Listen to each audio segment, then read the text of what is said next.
So we crunched for the last 7 months of this project, and we only had 3 different types of food delivery come in. Oh, it was Indian, pizza, and I have repressed the third one. But for a long time, like, I couldn't eat that food. Like, I was like months afterwards. Same thing actually happened on Rock Band. There was this one place called Spice and Rice in Boston, and we would get spice and rice in like whenever we worked Saturdays, and I just couldn't eat spice and rice. I think to this day I could not eat spice and rice because I just had it so many times. That sucks. I wish you could have had, Turkish food or something that's, not top of the heap like Indian and pizza. Yeah. Like, to sour that is just, what's the point of living anymore?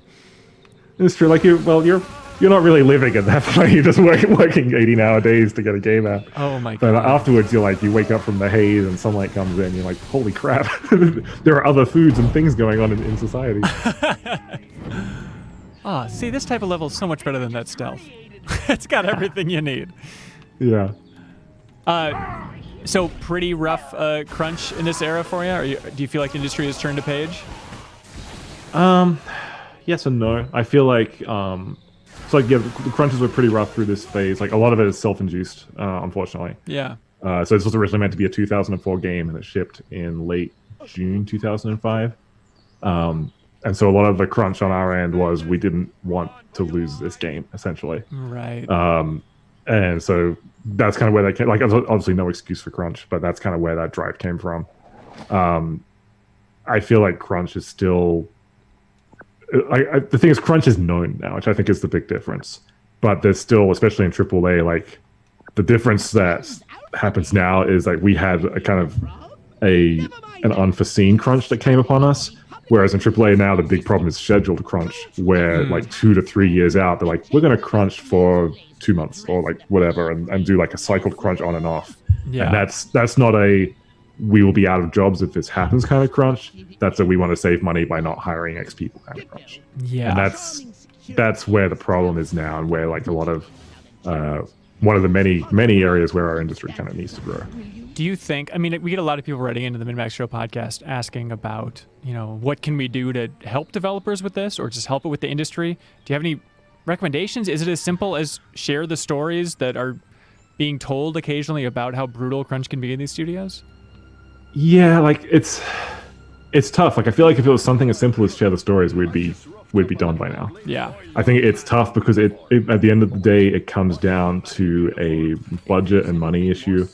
And at that point, it becomes an issue with VPs and publishers and studio heads and things like that. Yeah. And that conversation doesn't happen on Twitter, or those conversations and those discussions happen at the Marriott, or they happen at the W, or they happen at like meeting places at conferences like GDC and E3.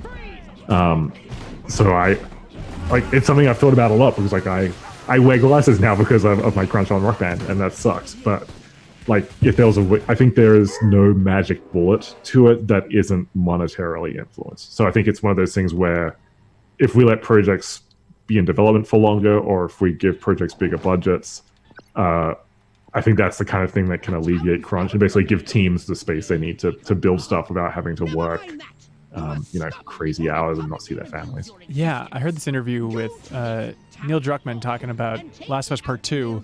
And, Naughty Dog has had a pretty terrible reputation for the amount of crunch that's been happening at the studio since the beginning of that studio. And he quickly addressed it, which was, interesting and candid of him. And he just said, we tried, and we literally said, hey, everybody, go home right now. And people in the studio just would not go home because they wanted to keep working on this stuff and make it better. And so I don't buy that. Is that like, true? Here's the thing, that like, as someone who runs a studio and has a team, like, you set the culture from up top. Mm-hmm. And so if you have a culture of people who don't want to go home, like, that culture comes from you not going home yourself, or you have the inability for people to like realize that their job will be safe if they go home. And like, I've seen this pressure at other studios as well, of like, studios will say, oh, this isn't a compulsory crunch, this is a, we'd really appreciate it if you'd like to stay behind and help, but you're not forced to do this. But you better believe if someone's walking out at 6:30, like the people who are staying are throwing stink eyes.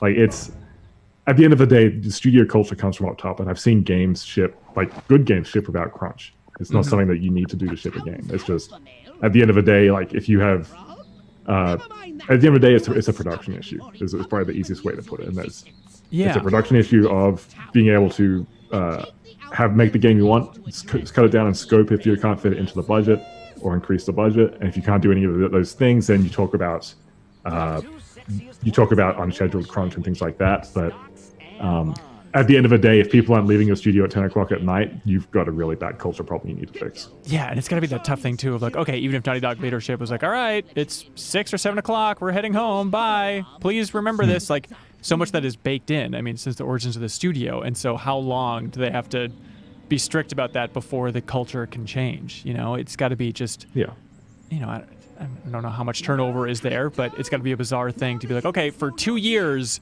maybe we can slowly move the needle and make it okay for folks to feel like they can leave now. I don't know. I feel like that's such a hard pitch, especially these days as well, when you have an entire industry that's now experienced work from home. Yeah. Like the idea that you have to be sitting 14 hours in a chair away from your family is it just doesn't float anymore. Right. And then, crunching from home, I'm sure, is a bizarre wrinkle that we'll begin to hear about eventually here, about what that is like. I mean, I don't know if it's better overall or worse, just the idea that they really can't get away from it at this point. It's like full disclosure, like we crunched on Robot Golf, but that was we will run out of money if we don't ship this game kind of situation. Sure. It is better, like being able to like crunch from home, but it's still crunch. Like it still destroys you. Yeah. And how do you look on that in retrospect? Do you feel like there was still no choice? Yeah, like there was a situation where like I sold my car to like fund the end of Robot Golf development, and that game did well and like it was a success. But at the same time, like it came at a cost, and it came at a cost that I only accepted because it was just myself and Panzer. Like that is not a situation I would put my team in today. But yeah, at the end of the day, like we made a personal choice to do that, and it was.